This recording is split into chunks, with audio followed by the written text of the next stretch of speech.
علم و حکمت سے بھرپور جو باتیں آپ کے اقوال ہیں وہ بھی میں آپ کو سناؤں گا، اور اپنے مہمانوں کا آج تعارف کرا دوں۔ میرے جو آج مہمان ہیں اس علم کے، جناب پروفیسر محمد اعظم نوری، آپ کو پتہ ہی ہے میرا سپر سٹار ہے ماشاءاللہ، مجھے فخر ہے ان پہ، اور ان کے ساتھ روحانی شخصیت ہیں اور اسپیشلسٹ اہل بیت اطہار کے بارے میں جن کا بے پناہ ماشاءاللہ وسیع مطالعہ، پیر قمر شکور احمد، ان کے ساتھ نوجوان اسکالر ڈاکٹر پروفیسر مجاہد احمد صاحب، اور آخر میں ہم ملک کے صف اول کے نعت خوان صغیر احمد نقشبندی سے منقبت بارگاہ امام علیہ السلام میں آپ کو سنوائیں گے۔ میں ابتدا کر رہا ہوں پروفیسر اعظم نوری صاحب سے۔ جی نوری صاحب۔ بہت شکریہ جی، بسم اللہ الرحمن الرحیم۔ غیث صاحب قبلہ، میں آغاز میں یہ عرض کرنا چاہوں گا کہ بعض ناظرین کے ذہنوں میں یہ سوال آ سکتا ہے کہ یہ بار بار اہل بیت اطہار کا ذکر جو ہے وہ کیوں کیا جاتا ہے؟ یہ اس لیے کیا جاتا ہے کہ اللہ رب العالمین کی یہ سنت بھی ہے اور اللہ رب العالمین کا حکم بھی ہے کہ رب ذوالجلال نے اپنی عبادت و بندگی کی سب سے اعلیٰ صورت نماز میں درود ابراہیمی کی شکل میں جو ہمیں بار بار اہل بیت پہ درود پڑھنے کا حکم دیا ہے، وہ ہمیں اس بات پہ مجبور کرتا ہے کہ ہم امام شافعی رحمۃ اللہ تعالی علیہ کی زبان میں اپنی عقیدتوں کا اظہار یوں کریں کہ یا آل بیت رسول اللہ حبکم فرض من اللہ فی القرآن انزلا یکفیکم من عظیم الفخر انکم من لم یصلی علیکم فلا صلاۃ لہ۔ سبحان اللہ۔ امام شافعی کہتے ہیں کہ اے اہل بیت اطہار، آپ کی عظمتیں اور رفعتیں ان پر کیا یہ دلیل چھوٹی ہے کہ رب ذوالجلال نے آپ پر درود پڑھنا قرآن مجید میں یا ایھا الذین آمنوا صلوا علیہ وسلموا تسلیما کی شکل میں فرض قرار دیا ہے، اور جو آپ پہ نماز میں درود نہیں پڑھتا اس کی سرے سے نماز ہی نہیں ہوتی۔ تو اہل بیت اطہار کا یہ ذکر جو ہے در حقیقت نماز کی اسی مشق کو ہم دہراتے رہتے ہیں، اور وہ جو حکم مصطفیٰ صلی اللہ علیہ وسلم خطبہ حجۃ الوداع کے بے شک دو چیزیں ہیں جن کو تم نے پکڑ کے قرآن اور رکھنا اہل ہے، بیت۔ تو جب ہم نے پکڑا ہوا ہے تو پھر ہم ہر وقت ہم نے تو ان کا دامن پکڑا ہوا ہے۔ الحمدللہ ہم اس کو روز ریفریش کرتے ہیں کہ اس تعلق کے بغیر جو ہے وہ نہ دنیا میں نجات ہے، تجدید وفا و محبت۔ تجدید وفا و محبت، بے شک بلا شبہ آپ نے درست فرمایا۔ میں آغاز کرنا چاہوں گا امام جعفر صادق رحمۃ اللہ تعالی علیہ کی ذات اقدس کو، جو خراج عقیدت حضور داتا گنج بخش علی حجویری علیہ الرحمہ نے کشف المحجوب میں پیش کیا۔ وہ آپ کو کہتے ہیں یوسف سنت، واہ بھائی واہ، یوسف سنت۔ جیسے انبیاء کرام علیہ السلام میں حضرت یوسف علیہ السلام کے حسن و جمال کا ایک اپنا ہی انداز ہے، ایسے ہی رحمت کونین صلی اللہ علیہ وآلہ وسلم کی سنت مطہرہ پہ عمل کرنے والوں میں حضرت امام جعفر صادق کو حضور داتا گنج بخش نے قرار دیا۔ کیا خوبصورت ٹرم ہے۔ امام ذہبی رحمت اللہ تعالی علیہ نے سیر و اعلام النبلاء میں انہوں نے کہا امام جعفر صادق کے لیے شیخ اہل البیت، انہوں نے کہا اہل بیت کے جتنے بھی بزرگ ہوئے ہیں ان میں شیخ جو ہیں وہ حضرت امام جعفر صادق رضی اللہ تعالیٰ عنہ۔ ان کا ایک لقب بھی تھا کہ امت کے سارے علماء اور فقیہان کے بالکل ایسے ہی ہے، بالکل ایسے ہی ہے۔ امام اعظم آپ نے ان کی بات کی، امام الائمہ رحمۃ اللہ تعالی علیہ، ان کی بڑی خوبصورت بلکہ وہ عربی کا جملہ بڑا خوبصورت ہے، لولا السنتان لہلک النعمان، شعر ہی لکھ دیا ہے، اگر 2 سال نہ ہوتے تو نعمان ہلاک ہو گیا ہوتا۔ وہ امام الائمہ ان کے بارے میں کیا کہتے ہیں؟ وہ کہتے ہیں کہ اب دیکھیے کہ ان کی اپنے شاگردوں میں کتنے بڑے بڑے نام ہیں، امام ابو یوسف، امام ظفر، امام محمد، کتنے بڑے بڑے نام ہیں، لیکن وہ کیا کہتے ہیں؟ ما رأیت افقہ رجل من جعفر ابن محمد، وہ کہتے ہیں میں نے پوری زندگی میں فقاہت کے اعتبار سے حضرت امام جعفر صادق سے بڑا فقیہ نہیں دیکھا۔ اور اس کا بیک گراؤنڈ کیا ہے میں وہ عرض کرنا چاہتا ہوں۔ جب پہلی ملاقات ہوئی امام جعفر صادق کے ساتھ آپ کی، تو امام جعفر صادق نے کہا کہ حل قسط رأسک، میں نے سنا ہے آپ بڑے لاجیکل آدمی ہیں، بڑی ریشنل باتیں کرتے ہیں، تو ذرا آپ یہ جو اللہ نے ہمیں سر عطا کیا ہے اس کی کوئی لاجک بیان کریں کہ یہ جو سر میں آنکھیں ہیں، ناک ہے، کان ہے، اس کی لاجک بیان کریں۔ تو امام ابو نعیم اسے حلیۃ الاولیاء میں لائے، وہ کہتے ہیں کہ امام اعظم ابو حنیفہ نے، چونکہ بہت بڑا نام تھا امام جعفر صادق کا، تو وہ کہتے ہیں کہ فوری طور پہ لا قیس و راسی، میرے ذہن میں سچ کوئی سر کے بارے میں کوئی اتنی لاجک نہیں ہے۔ انہوں نے کہا یہ بتائیں کہ اللہ رب العالمین نے یہ جو انسان کو 2 آنکھیں عطا کی ہیں، ان میں اللہ رب العالمین نے نمک کی خاصیت کیوں رکھی ہے کہ آنسو نمکین ہوتے ہیں اس میں؟ پھر اللہ رب العالمین نے انسان کو جو 2 کان عطا کیے ہیں، ان میں اللہ رب العالمین نے مرارت کیوں رکھی ہے، کھٹاس کیوں رکھی ہے، بیٹرنس؟ اللہ نے انسان کو 2 نتنے عطا کیے ہیں، ان میں حرارت کیوں رکھی ہے؟ پھر اللہ رب العالمین نے انسان کو 2 ہونٹ عطا کیے ہیں، ان میں اللہ رب العالمین نے عذوبت مٹھاس کیوں رکھی ہے؟ امام اعظم ابو حنیفہ علیہ رحمہ عرض کرتے ہیں حضور آپ ہی ارشاد فرمائیں کہ ان سارے رازوں میں کیا ہے؟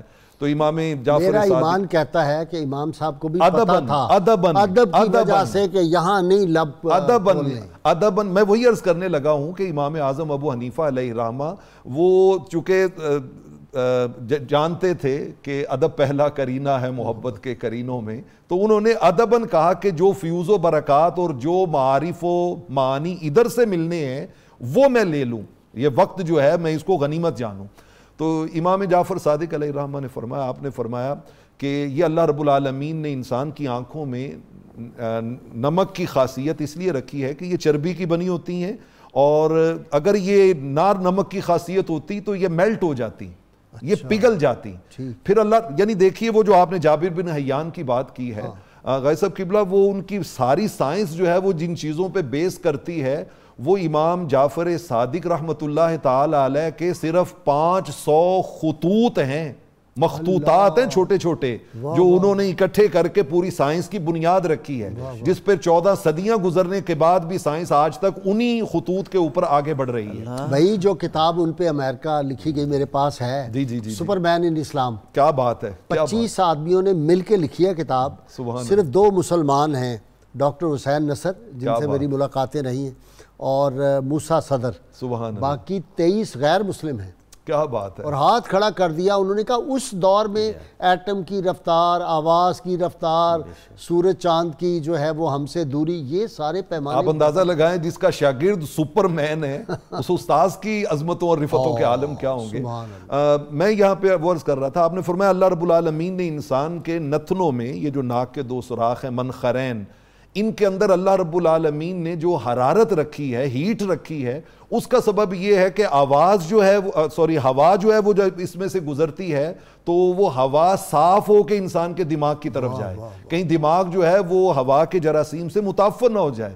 کانوں کے اندر جو اللہ رب العالمین نے بیٹرنس رکھی ہے، مرارت رکھی ہے، وہ اس لیے رکھی ہے تاکہ یہ جو کیڑے مکوڑے حشرات الارض ہیں یہ کان میں نہ گھس جائیں۔ مجھے امام مالک یاد آ رہے ہیں، آپ نے ان کی بات کی کہ انہوں نے کیا خراج عقیدت پیش کیا، انہوں نے کہا ما عین رأت ولا اذن سمعت ولا حضر علی قلب بشر، انہوں نے کہا آج تک نہ کسی آنکھ نے دیکھا، نہ کسی کان نے سنا، نہ کسی دل میں خیال آیا کہ کوئی ایسا بندہ اس کا زمانے میں ملے جس کا رتبہ امام جعفر سے زیادہ ہو۔ فرمایا یہ اس زمانے کے سب سے افضل ترین آدمی ہیں۔ اچھا جی پیر صاحب دیکھیے کہ چاروں جو ہمارے فقہی اسکول آف تھاٹ ہیں، انہوں نے براہ راست یا بالواسطہ یا بلا واسطہ انہی سے فیض پایا علم کا، یعنی فقہ کے علم جو ہے اس میں بھی یہ کوہ صفا بھی جب میں کہتا ہوں تو اور میرے پاس کوئی اچھا اس سے بڑا لفظ نہیں، تو اس لیے میں کہتا ہوں۔ بسم اللہ الرحمن الرحیم۔ 2 شعر آپ کی منقبت کے آپ کی نظر کرنا چاہتا ہوں۔ صادق بے ریا جعفر با وفا، حسن کی دنیا کا لاریب سلطان ہے، نور خیر النساء پرتو مصطفیٰ، علم حیدر کا پورا گلستان ہے، رازداں ہے حقیقت کی ہر بات کا، واقف علم باطن امام ہدا، بے شک ایسا عالم ہے باقر کا لخت جگر، جس کا شاگرد دنیا میں نعمان ہے۔ جی علم پہ خوبصورت بات ہو رہی ہے، آپ نے بھی یہی ارشاد فرمایا چاروں ائمہ فقہ کے حوالہ سے۔ اس بات میں کوئی شک نہیں ہے کہ حضرت امام جعفر الصادق علیہ السلام سے پہلے حضرت امام محمد باقر علیہ السلام نے مسجد نبوی شریف میں حلقہ درس قائم کیا اور اس کا آغاز کیا اور اسی کو آپ نے آگے بڑھایا۔ بیک وقت 4000 تعداد طلباء کی حضرت امام جعفر الصادق علیہ السلام سے اکتساب فیض کرتی تھی، اور اس میں علم تفسیر، علم حدیث، علم فقہ، علم میراث، جغرافیہ، اصول، تشریح الاجسام، یہ علم الابدان، طب، علم کیمیا، طبیعیات، فزکس، نباتات، فلکیات، نجوم، علم الاجسام، علم الہیات، علم ما بعد الطبیعات، طبیعات، کوئی چھوڑا ہی نہیں۔ ایسا ایک جملے میں اگر عرض کروں تو یوں ہوگا کہ ہر کلاس میں شاگرد بدلتے تھے، استاد وہی رہتا تھا جو سب کو، اور سبجیکٹ بدلتے تھے، شاگرد بدلتے تھے، استاد وہی تھا جو سب کو اس کے علم سے فیضیاب، اپنے علم سے فیضیاب فرماتے تھے، اور جو ان کے سوالات ہوتے تھے۔ حضرت امام اعظم ابو حنیفہ رحمۃ اللہ تعالی، چونکہ ان کا مقام بہت بلند ہے ائمہ فقہ میں، اور ان کا حضرت امام جعفر الصادق علیہ السلام کے ساتھ اتنا گہرا عقیدت کا تعلق، اور یہ جو جملہ حضرت شاہ عبدالعزیز محدث دہلوی رحمۃ اللہ علیہ نے تحفہ اثنا عشریہ میں نقل کیا آپ کا، جو آپ نے ارشاد فرمایا لولا السنتان والا، یہ جملہ ایک اتنا خاص خراج عقیدت ہے کہ جو ہستی خود فقہ میں اتنی بڑی بلند ہستی ہے، اتنا بڑا مقام ہے، وہ امام جعفر الصادق علیہ السلام کے علم کو یوں خراج عقیدت پیش کر رہے ہیں کہ اگر ان کی صحبت میں، اس کی ایک وجہ جو امام اعظم ابو حنیفہ رحمۃ اللہ علیہ اپنے اس ارشاد گرامی سے حضور کی پوری امت کو جو ایک میسیج کنوے کر رہے ہیں، وہ یہ ہے کہ بھئی بے شک اللہ نے ہمیں بھی علم سے نوازا ہے، لیکن اصل وارث علوم نبوی و علوی کے خانوادہ نبوت ہے، جن کے بغیر اکتساب فیض اور کمال جو ہے وہ حاصل نہیں ہو سکتا۔ دیکھیں علوم علوی جو ہیں وہ اصل میں علوم نبوی ہیں، اسی کی باب مدینۃ العلم جو ہوئے، تو مدینۃ العلم کے جو آگے وارث ہیں وہ اصل میں تو یہی خاندان ہے بلا شبہ۔ اور اس پہ ایک بڑی عام بات علامہ شبلی نعمانی نے ایک نقطہ اٹھایا ہے، وہ سیرت النعمان میں لکھتے ہیں کہ بعض علماء نے یہ لکھا کہ امام اعظم ابو حنیفہ علیہ رحمت خود فقیہ تھے، انہیں امام جعفر الصادق علیہ السلام کے پاس جانے کی کیا ضرورت تھی۔ یہ اعتراض نقل کر کے علامہ شبلی نعمانی خود جواب دیتے ہیں کہ بے شک حضرت امام اعظم امام ابو حنیفہ رحمۃ اللہ علیہ فقہ میں بہت بلند شخصیت ہیں، لیکن یہ بات بھولنی نہیں چاہیے کہ کائنات میں جتنے علوم پھیلے ہیں وہ سب اہل بیت نبوت کے ذریعہ سے پھیلے، اور سب کا سرچشمہ ان علوم کا حضور صلی اللہ علیہ وآلہ وسلم کی اہل بیت اطہار ہے۔ حضرت امام جعفر الصادق علیہ السلام کو اللہ تعالیٰ نے خاص وقت عطا فرمایا تھا۔ یہ تو ہمارا ایمان ہے، ایمانی اور روحانی ہمارا جو اعتقاد ہے کہ یہ ہستیاں وقت کی محتاج نہیں ہوتی، بلکہ وقت ان کا محتاج ہوتا ہے، لیکن عالم اسباب ہے، عالم اسباب میں یہ بات ہوتی ہے کہ حضرت امام جعفر الصادق علیہ السلام کو وہ وقت ملا جب بنو امیہ کا اقتدار زوال پذیر تھا اور بنو عباس اقتدار کی طرف بڑھ رہے تھے، چونکہ وہ ایک اقتدار کی کشمکش کا زمانہ تھا، دونوں آپس میں لگے ہوئے تھے، اور ادھر ابھی امام زید جو تھے ابھی ان کی شہادت تازہ ہوئی تھی۔ آپ کو یہ وقت مل گیا کہ آپ سے علم کی جو اشاعت ہے وہ بہت تیزی کے ساتھ ہوئی، اور حضرت امام محمد باقر علیہ السلام کا وہ سلسلہ اور ان کی شہرت جو پوری اس وقت کی اسلامی مملکت میں ہو چکی تھی، اس کی وجہ سے طلباء علم جو تھے وہ رجوع کر رہے تھے، آتے تھے، اور اسلامی مملکت میں نہیں، اسلامی مملکت سے باہر بھی جی بلا وہ جو امام محمد باقر نے وہ کرنسی والا کام کیا تھا، سارا ویسٹ بھی جو تھا اس میں کو ہل کے رہ گیا تھا، کوئی شک نہیں۔ سلطنت روم میرا عرض کرنے کا مقصد تھا کہ حصول علم کے لیے اسلامی مملکت سے بات آپ کی بڑی ہے، میں آپ کی بات کی تائید کر رہا ہوں، اختلاف نہیں کر رہا اس سے۔ جی ڈاکٹر مجاہد، اچھا جی صحابہ کرام سے ان کو عقیدت، سیدنا ابوبکر صدیق رضی اللہ عنہ ان کے نانا تھے، اور وہ کیا کہا کہ مجھے 2 دفعہ جنم دیا، اور سیدنا عمر فاروق رضی اللہ عنہ بڑی تعریف کی آپ نے۔ جی ایسے بسم اللہ الرحمن الرحیم۔ قبلہ گائی صاحب، یہ تو جو صحابہ کرام اور اہل بیت اعظام ہیں، ان کا آپس میں تعلق تو بڑا مثالی تھا، سبحان اللہ۔ اب دیکھیے حضرت رحماء بینہم، جی اس کی زندہ مثال تھے سیدنا ابو بکر صدی اللہ تعالیٰ عنہ کی زوجہ محترمہ تھی اسماء بنت امیس، آپ کے وصال کے بعد سیدنا علی المرتضیٰ نے ان سے نکاح فرمایا. اچھا. اور ان کا جو بیٹا تھا حضرت ابو بکر صدیق کا، جن کا نام تھا محمد، جو حضرت امام جعفر صادق کے آگے اجداد میں سے ہیں. ٹھیک. قاسم بن محمد بن ابو بکر، اور قاسم بن محمد بن ابو بکر کی جو بیٹی تھی ام فروا، وہ سیدنا امام جعفر صادق کی والدہ ماجدہ ہیں. ٹھیک. تو یہ نسبت جو ہے حضرت سیدنا علی المرتضیٰ نے محمد بن ابی بکر کی تربیت فرمائی. صحیح. اور آپ فرمایا کرتے تھے کہ ابو بکر کے صلب سے محمد میرا بیٹا ہے.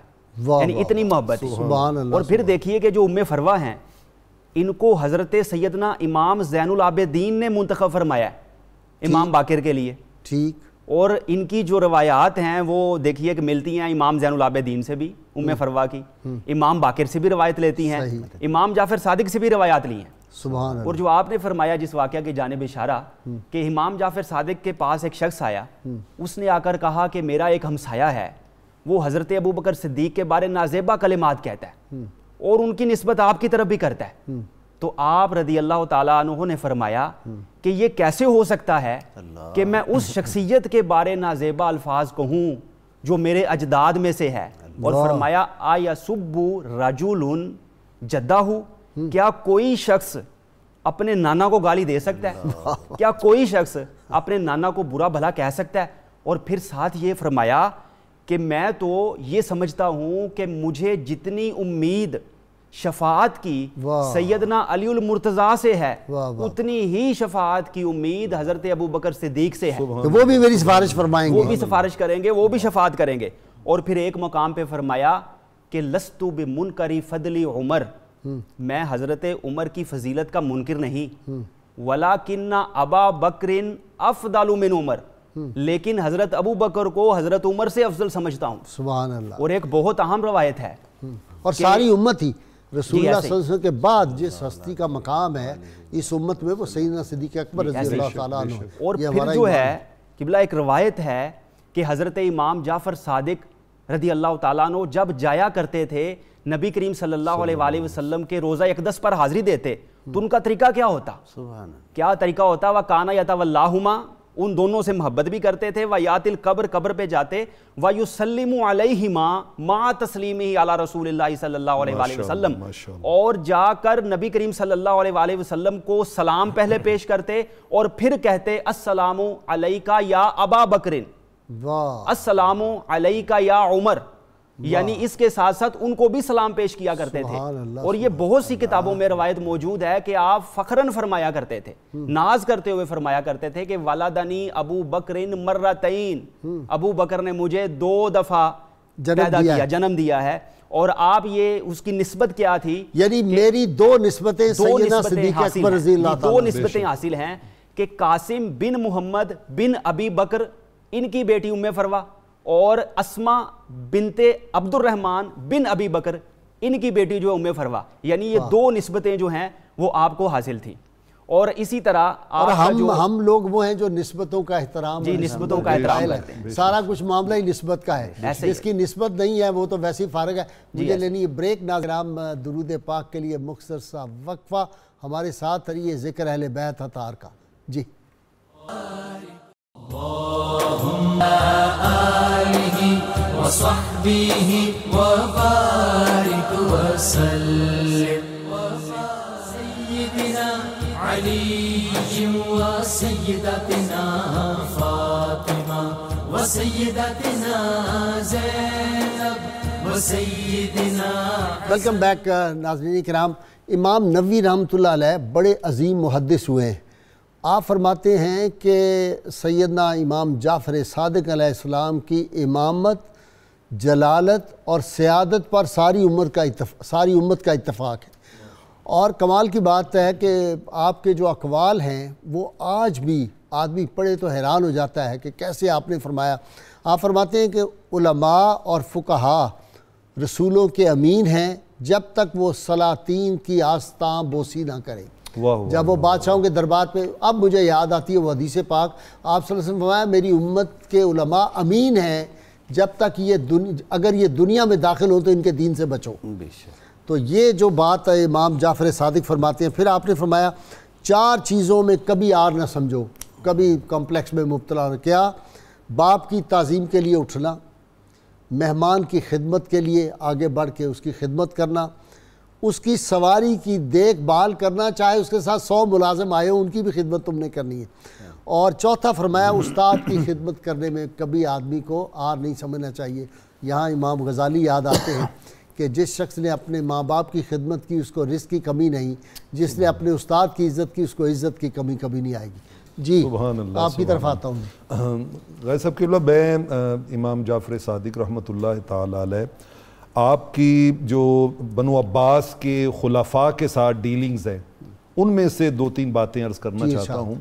ابو جعفر المنصور نے ایک بار بڑا عجیب سا خواب دیکھا، اور اس خواب کے بعد اس نے علماء کی میٹنگ کال کی، اور اس میٹنگ میں اس نے ایک بہت بڑے محدث حضرت عمر بن عبید کے سامنے ایک سوال رکھا۔ اس نے کہا ما عندک فی اتخاذ القلب عن النبی صلی اللہ علیہ وآلہ وسلم، یہ جو گھروں میں کتا پالتے ہیں، پالتو کتا، اس کے بارے میں آپ کے پاس رحمت کونین صلی اللہ علیہ وآلہ وسلم کا کیا ارشاد پاک ہے؟ انہوں نے کہا کہ رحمت کونین صلی اللہ علیہ وآلہ وسلم نے ارشاد فرمایا من اتخذ قلبا لغیر حراست زرع او معشیت نقص من اجرہ کل یوم قیراتان۔ انہوں نے کہا کہ 2 مقاصد کے لیے اجازت عطا فرمائی تھی آقا نے، ایک تو اپنی زراعت کی حفاظت کے لیے، دوسرا اپنے چوپاؤں کی حفاظت کے لیے، اس کے لیے آپ کتا رکھ سکتے ہیں۔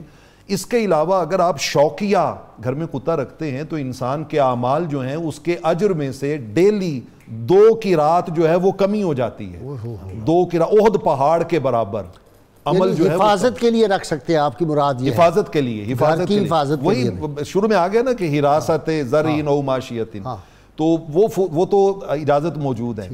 اس نے کہا لما ذالک، حدیث تو آپ نے بیان کر دی، لیکن یہ باقی شوق کے لیے رکھنے سے آقا علیہ الصلوۃ والسلام نے کیوں منع فرمایا؟ تو عمر بن عبید بہت بڑے محدث تھے، کہنے لگے لا ادری ہاکذا جال حدیث، اب کیوں کا جواب تو میرے پاس نہیں ہے، لہٰذا مجھے تو صرف اتنا پتا ہے کہ حدیث میں ہی آیا ہے۔ انہوں نے کہا اچھا پھر کیوں کا جواب کسی اور جگہ سے لیتے ہیں۔ انہوں نے حضرت امام جعفر صادق کی طرف رجوع کیا۔ انہوں نے کہا جی آپ فرمائیں کہ آقا علیہ الصلوۃ والسلام نے شوقیہ کتا پالنے سے کیوں منع کیا؟ تو آپ پہلے مسکرائے، آپ نے فرمایا خذ العلم بحقہ مما دینہ، علم کی حقیقت پانی ہو تو پھر علم کی کان میں جانا چاہیے۔ اب تم آئے ہو علم کی کان میں تمہیں بتاتا ہوں کیوں۔ کہتے ہیں میرے نانا جد امجد علیہ السلام نے اس لیے منع فرمایا لِأَنَّهُ يَنْبَعُ عَلَى الضَّيْفِ وَيَرُدُّ السَّائِلَ، فرمایا ایک تو وہ ہر آنے والے مہمان پہ بھونکتا ہے، میرے آقا نے اس لیے منع کیا کہ وہ جو اللہ کی رحمت آ رہی ہے اس کے اوپر یہ آگے سے بھونکے نہیں، اور دوسرا اس لیے منع فرمایا کہ آنے والے سائل کو یہ بھگا دیتا ہے۔ تو اللہ رب العالمین چاہتے ہیں تمہارے در پہ کوئی سائل آئے تو تم اس کی مدد کر کے اپنی عاقبت اور آخرت کو بہتر کرو، اچھا کرو۔ جیسے ہی ابو جعفر المنصور نے یہ جواب سنا تو اس پر تو ایک رکت طاری ہو گئی، اور وہ کہتا ہے اشہد ان لا الہ الا اللہ واشہد ان محمدًا عبدہ ورسولہ، میں کلمہ پڑھ کے حلفاً کہتا ہوں کہ میں نے رات کو خواب دیکھا کہ دخلت مسجد الرسول صلی اللہ علیہ وسلم، کہ میں اللہ کے رسول کی صلی اللہ علیہ وسلم کی مسجد میں داخل ہوا، میں نے دیکھا رجل جالس فی ناحیۃ المسجد، کونے میں ایک آدمی بیٹھا ہوا ہے، ارد گرد لوگوں کا ہجوم ہے، یسالونہ ویجیبہم، لوگ اس سے سوال کرتے ہیں وہ جواب دیتے ہیں۔ میں بھی پاس جا کے کھڑا ہو گیا، میں نے عرض کی حضور میرا یہ سوال ہے کہ شوقیہ کتا پالنے سے رحمت کونین صلی اللہ علیہ وسلم نے کیوں منع فرمایا؟ کہتے ہیں میں حلفاً کلمہ پڑھ کے کہہ رہا ہوں کہ جو جواب امام جعفر صادق نے عطا کیا ہے یہی جواب رات کو خواب میں مجھے اس شخصیت نے عطا کیا۔ کہتے ہیں میں نے جب باہر نکلا تو میں نے لوگوں سے پوچھا یہ شخصیت کون ہے؟ انہوں نے کہا یہ امام جعفر صادق کے والد گرامی امام محمد الباقر ہے، امام محمد الباقر ہے۔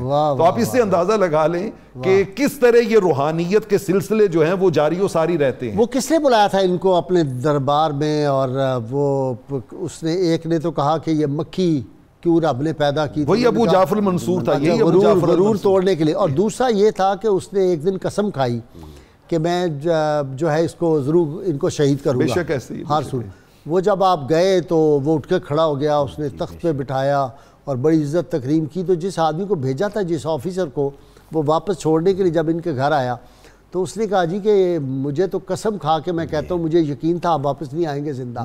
یہ کیسے ہوا کہ اس نے تو آپ کو بلایا تھا قتل کی نیت سے, شہید کرنے سے, اور آپ کی عزت کی اور بڑے احترام کیا اور خوشبو قیمتی آپ کو پیش کی, تحفے طائف. تو آپ نے فرمایا کہ میں نے ایک دعا پڑھی تھی, وہ دعا آپ کی بڑی مشہور ہے, کہہ لگے یہ دعا پڑھ لو تو پھر ظالم آپ پہ. اگر اجازت دے تو میں دعا وہ پڑھ بھی دیتا ہوں. پڑھ دینا. آپ نے یہ دعا, بلکہ اس نے یہ لفظ کہے تھے, قاتلنی اللہ الا مقتلہ, اللہ مجھے مار دے اگر آج میں ان کو نہ ماروں. مطلب اتنی بڑی اس نے قسم اٹھائی تھی, اتنا غصہ تھا اور اتنی اس کو شدید قسم کی عداوت تھی. لیکن جب آپ کو وہ اعزاز و اکرام کر کے بھیجا, جب آپ حق کے لیے نکلتے ہیں نا میدان میں, حق کی بات کے لیے, تو اس طرح کے مراحل ہر کسی کو پیش آتے ہیں زندگی میں کہ جی زندگی کی تھریٹ آتی ہے فلاں. لیکن جو میں اپنے ایک دوست پیر نعیم شاہ سے کہتا ہوتا ہوں کہ حملہ وارث لوگ نہیں ہیں. بے شک, بس وہ پھر جو رسول اللہ صلی اللہ علیہ وسلم کی ناموس کے لیے نکلتا ہے نا, یا آپ کے تاج و تخت خطروں کی حفاظت کے لیے, پھر بڑے اس کو نقصان پہنچانے کی کوشش بھی کریں, لیکن اللہ جو ہے وہ بے شک ایسے ہی ہے, بے شک ایسے ہی ہے. وہ قرآن مجید میں آتا ہے نا, انہم یکیدون کیدا واکید کیدا, وہ اپنے پلان بناتے ہیں اور اللہ رب العالمین اپنی تدبیر فرماتا ہے. اور جس کے ساتھ اللہ کی انہوں نے دعا مانگی تھی, اللہم احرسنی بعینک التی لا تنام, اے اللہ اپنی ان شایان شان آنکھوں سے میری حفاظت فرما جو کبھی سوتی نہیں ہے. سبحان اللہ. وَقْنُفْنِي بِرُكْنِكَ الَّذِي لَا يُرَامُ, اور مجھے اس قلعے میں محفوظ فرما لے کہ جس تک کوئی پہنچ نہیں سکتا, کوئی پہنچ نہیں سکتا.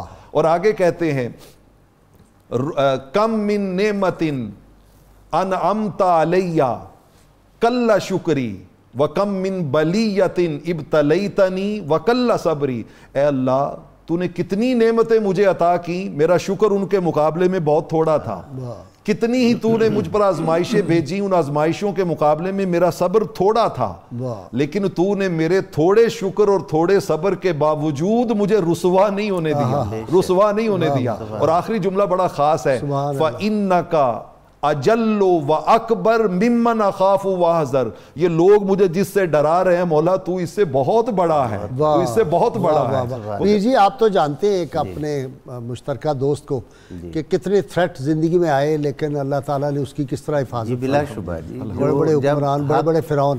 جب حق کے لیے کھڑا ہو جاتا ہے آدمی اور اس کی خدمات کی منظوری بھی بارگاہ رسالت مآب صلی اللہ علیہ وآلہ وسلم میں ہو, تو پھر اس کی حفاظت تو ملائک بھی کرتے ہیں اور نگاہ مصطفیٰ صلی اللہ علیہ وآلہ وسلم بھی کرتی ہے. اسے کوئی کیسے نقصان پہنچا سکتا ہے. یہ جو آپ نے واقعہ بیان فرمایا, اس کا تھوڑا سا کچھ حصہ میں اس میں ڈال لوں, کر دوں. اس نے یہ جیسے قسم والی بات فرمائی نا, تو پروفیسر صاحب نے اس نے یہ اشارہ دربان کو کہا کہ میں سر پر ہاتھ رکھوں گا, جلاد کو کہا یہ اس بات کا سگنل ہوگا کہ تو نے انہیں شہید کر دینا. لیکن ہوا یہ کہ جب آپ یہ دعا پڑھتے ہوئے داخل ہوئے تو وہ اپنے محل سے لرزتا کانپتا سر برہنہ اور ننگے پاؤں باہر نکلا منصور. لوگوں نے دیکھا تو حیران ہو گئے, عزت سے بٹھایا, کیا, پوچھا کیا وجہ ہے, جب آپ کو رخصت کر دیا تو کیا وجہ. اس نے کہا میں نے ایک اژدہا دیکھا جس کے منہ کا ایک حصہ زمین پہ تھا اور دوسرا حصہ میرے محل کے اوپر تھا اور ٹاپ پہ. اس نے کہا, مجدہ نے فصیح زبان میں مجھے کہا, مجھے اللہ نے بھیجا ہے, اگر تو نے انہیں کوئی تکلیف دی تو یہ سارا کچھ نکل جاؤں گا میں. تو یہ اس حیبت اس پہ اتنی طاری ہوئی امام حضرت جعفر صادق علیہ السلام کی. یہ نظام قدرت ہے اور یہ فیض ان ہستیوں کا جو ہے ان کے غلاموں کو عطا ہوتا ہے, جی پہنچتا ہے ان کے غلاموں کو, قیامت تک ہوتا رہے گا, قیامت تک ہوتا رہے گا. منصور نے ایک دفعہ یعنی آپ سے پوچھا کہ لوگ مجھ سے خوف زدہ بہت ہوتے ہیں, آپ مجھ سے ڈرتے نہیں ہیں. فرمایا نہ تو میرے پاس دنیا ہے جس کا مجھے فکر ہو کہ تو غصب کر لے گا, اور نہ ہی تیرے پاس کوئی آخرت کی بات ہے جس کی وجہ سے میں تجھے ڈروں, تجھ سے ڈروں کہ میری آخرت خراب ہو جائے گی. تیرے ہزار خوف ہو لیکن زباں ہو دل کی رفیق, یہی رہا ہے ازل سے قلندروں کا طریق. تو اس نے کہا پھر آپ ایسا ہم نے ہر دور میں تقدیس رسالت کے لیے وقت کی تیز ہواؤں سے بغاوت کی ہے, توڑ کر سلسلہ رسم سیاست کا فسوں, ایک فقط نام محمد سے محمد سبحان اللہ سبحان. اب اس نے کہا کہ آپ پھر ایسا تو کریں کہ میرے پاس رہیں, مجھے نصیحت فرمائیں, فرمایا جسے اپنی آخرت عزیز ہوگی وہ تجھے نہ کوئی نصیحت کرے گا نہ تیرے پاس رہے گا. نصیحت کی جاتی ہے عمل کے لیے، چونکہ عمل تم اپنی سرکشی کی وجہ سے وہ نہیں کرو گے جو نصیحت تمہیں کی جائے گی. میں اپنے جد رسول اللہ صلی اللہ علیہ وآلہ وسلم کا فرمان پیش کروں گا، سناؤں گا کہ حضور کا یہ فرمان ہے. تم اپنے اقتدار کا لحاظ کرو گے کہ مجھے کیا کرنا ہے، اس لیے نصیحت کا کیا فائدہ. حضرت امام جعفر صادق علیہ السلام کی سخاوت بھی، آپ کی کرامات بھی بہت زیادہ مشہور ہیں. سخاوت کا تو ایک جو خوبصورت جملہ پروفیسر صاحب نے فرمایا کہ وہ خود کتا رکھنے کی آپ نے وجہ یہ بیان کی. یہ سخاوت کا عالم یہ تھا کہ خفیہ صدقہ رات کو اپنی پشت مبارک پر اٹھا کر 100 خاندان 100 خاندان پورے خاندان زندگی ان کو پالا، پورے 100 خاندان کی ضروریات کا سامان جا کر ان کے گھروں میں. اب یہاں ایک چیز سوچنے والی ہے کہ ایک تو سخاوت کی شکل ہے گھر میں دسترخوان، جی کہ مہمان آئے مہمان نوازی، وہ تو چل ہی رہا ہے. اس کے علاوہ ایسے سفید پوش لوگ کہ ان کی شفا جو ہے سفید پوشی کا بھرم رکھنے کے لیے ان کے گھروں میں خود جا کر آج کل ضرورت ہے. بے شک اس لاک ڈاؤن کی کیفیت میں آج تک اشد ضرورت ہے آج کل. اور یہ ڈاکٹر مجاہد آپ کی طرف آ رہا ہوں. جی بات جو ہو رہی تھی تو آپ کے جو زندگی مبارک ہے اس میں ہم دیکھیں بنو امیہ کے 10 حکمران ہوئے. ہاں کل تعداد جو ہے تقریباً 14 ہے. 10 آپ کی زندگی میں ہوئے، 2 عباسی خاندان میں سے ہوئے حکمران، لیکن آپ نے کسی ایک کے در پہ جا کے بھی مراد کا مطالبہ نہیں کیا. اس لیے کہ تمہیں خبر نہیں شاید تھا تمہیں خبر نہیں شاید کہ دین حق کا چراغ ہوائے تند کے باوصف جلتا رہتا ہے. وزارتوں کے مقدر پہ ناچنے والوں وزارتوں کا مقدر بدلتا رہتا ہے. یہ 10 حکومتیں وَتِلْكَ الْأَيَّامُ نُدَاوِلُهَا بَيْنَ النَّاسِ. تو جو آپ نے وہ قول پیش فرمایا کہ فقہاء اور علماء تب تک وارثان نبوت ہیں جب تک حکمرانوں کے در پہ نہیں جاتے، کاسل ایسی نہیں کرتے. تو اس کی زندہ مثال آپ تھے. اور یہاں تک کہ یہ جو چیز ہے آپ نے اپنے ماننے والوں میں، متعلقین میں اور شاگردوں میں بھی منتقل کر دی. کروں مدح اہل دور رضا پڑھو. جی کروں مدح اہل دور رضا، پڑھے اس بلا میں میری بلا. میں گدا ہوں اپنے کریم کا، میرا دین پارہ نا نہیں. میں گدا ہوں اپنے کریم کا، اپنے کریم کا. تو منصور نے جب پوچھا تھا امام ابو حنیفہ سے، ان کو دیکھیں کیسی جرت ملی اس دربار سے. پوچھا اس نے کہ آپ کا علم کا مرکز کیا ہے؟ تو آپ نے کیا فرمایا امام ابو حنیفہ نے؟ علی، اصحاب علی، ابن عباس، اصحاب ابن عباس. اور ابن عباس بھی اسی گھرانے کے شاگرد ہیں. تو ابھی آپ جو ذکر فرما رہے تھے سپرمین اسلام کا، آپ نے ایک دفعہ تذکرہ کیا، میں نے یہ کتاب پھر پڑھی. تو اس میں سے 1-2 چیزیں عرض کرنا چاہتا ہوں. ضرور. جابر بن حیان آپ کی بارگاہ میں حاضر تھا، بیٹھا ہوا تھا. تو آپ نے فرمایا کہ ہر شے میں حرکت ہے، یہاں تک کہ جمادات میں بھی حرکت ہے.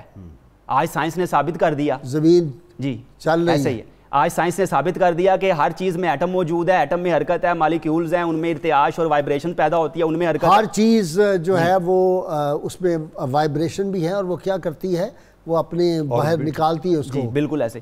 تو اب یہ دیکھیں کہ جابر بن حیان نے اگلا سوال کیا پوچھا. اس نے کہا کہ آواز میں بھی حرکت ہے. آپ نے فرمایا بالکل حرکت ہے.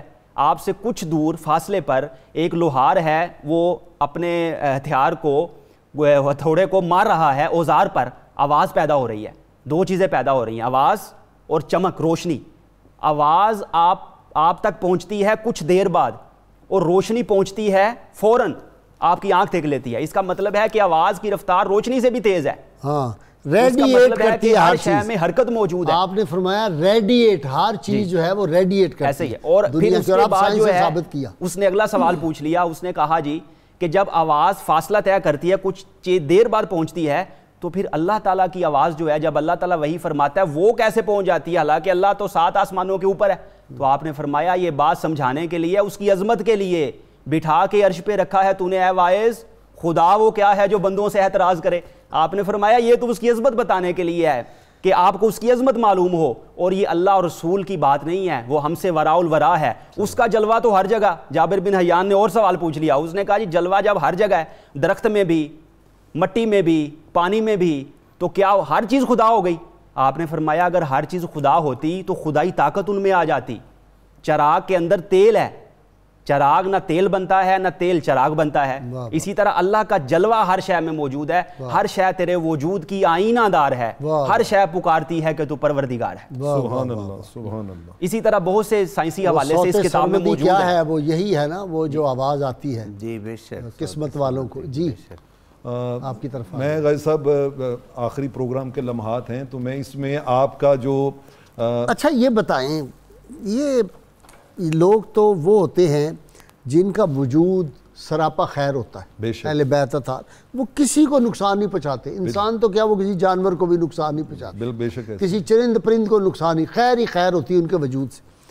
ان کو شہید کرنے کا کیا تک ہے؟ اور سب کو شہید کیا، یہ ہماری بڑی بد نصیبی ہے۔ جی ہاں بالکل۔ اگر ہم کسی غیر مسلم سے بات کر رہے ہوں اور وہ ہم سے پوچھے کہ تسی تے ہو جنہوں نے اپنے امام منو نہیں بخشیا، کیا جواب؟ ایسے یہ بدقسمتی ہماری، ان کے مزارات کو بھی نہیں آپ نے چھوڑا۔ مجھے بتائیں، میں آپ سے پوچھوں، آپ بھی گئے مدینہ منورہ، مجھے امام جعفر صادق کا ذرا مزار پر انوار تو دکھا دیں۔ بالکل ایسے ہی ہے، یہ بہت بڑی بدقسمتی، اور اسی وجہ سے امت جب سے یہ معاملہ ہوا ہے تبھی سے زوال کا شکار ہے۔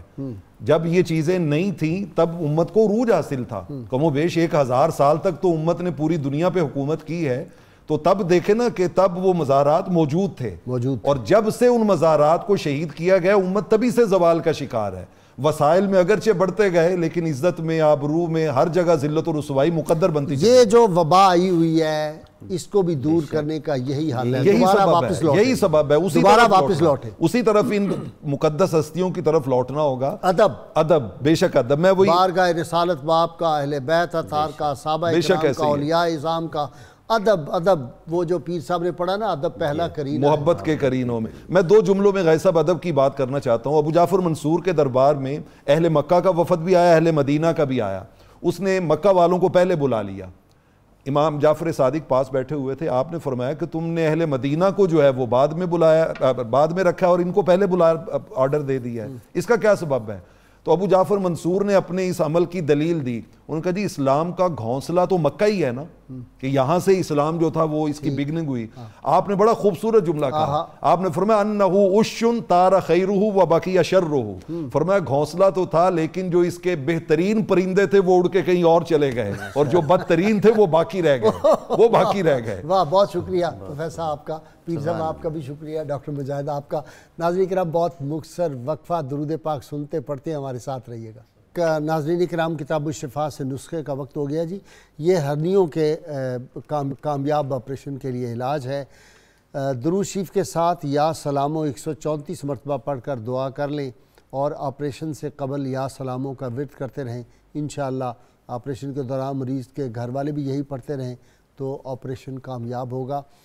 شرط یہ ہے اول و آخر کوئی بھی درود پاک جو آپ کو آتا ہو وہ کم از کم 11 مرتبہ ضرور پڑھیں۔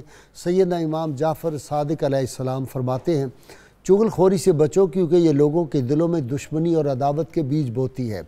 آج کے روزنامہ 92 میں جی امام جعفر صادق علیہ السلام پہ بڑا زبردست مضمون ہے، اور سید فاروق القادری رحمۃ اللہ علیہ جو تھے ان پہ بھی، سید صاحب پہ بھی بڑا زبردست علامہ اسلم طاہر القادری صاحب کا مضمون ہے، آج وہ بھی ضرور پڑھیں۔